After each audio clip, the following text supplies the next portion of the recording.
Right, here I am at Pinnacle Mountain, getting ready to do another climb. Kind of a cloudy afternoon, but it's a nice little breeze. It's not too hot, not too humid. Man, I'm always looking forward to this. Let's go climb Pinnacle.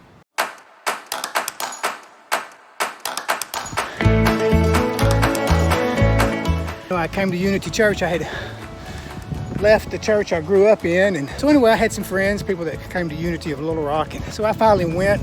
It was just like the proverbial cliche. I felt at home for my very first service. I've never really looked for any other church home. I've known Unity's pretty much been it for me. I just want to say one thing here. You know, I don't talk about, oh my gosh, y'all. There's this most beautiful bird. I'm going to stop this and get a picture.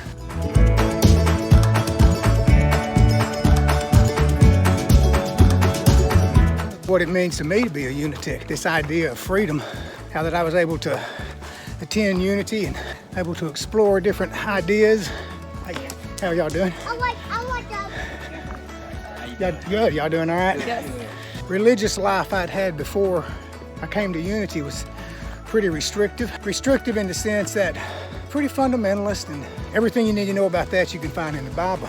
But there was never any encouragement. In fact, just the opposite. You were kind of discouraged from exploring other things. And so, you know, it was at Unity Church.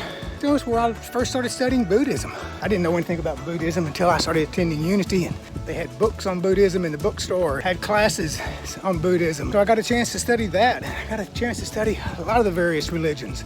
Then I was able to make a decision for myself whether those were beliefs that I could align with, and they weren't. But today, you know, I study Rudolf Steiner, and I'm an anthroposophist. I guess if I had a path, that would be it. The thing I love about it, I can go to Unity, and it's okay for me to be an anthroposophist at Unity. Holy cow, y'all, almost stepped on it. To me, you know, all health, all wellness, it all begins in spirit. One thing you can do if you want to help support the healing in your body is, you know, get really clear about the importance of spirit in your life and how that works in your life.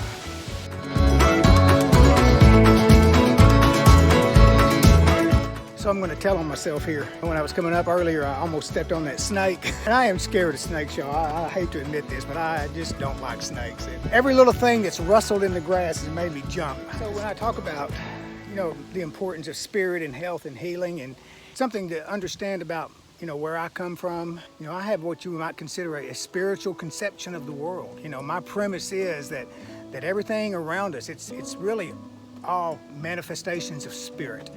And so everything in this material world, at its essence and at its core, is spirit. I'm always, you know, looking for, you know, answers in spirit, you know, and what are the spiritual answers to the problems, to the concerns, to the questions that I have. You know, I used to think there was like I said, well, there's the spiritual part of life. There is no spiritual part of life. It is all spirit. And in my opinion, the reason we have so many of the misunderstandings and the problems in relationships, the disagreements that occurs between human beings, it all stems from a lack of understanding of that truth, that it's all spirit.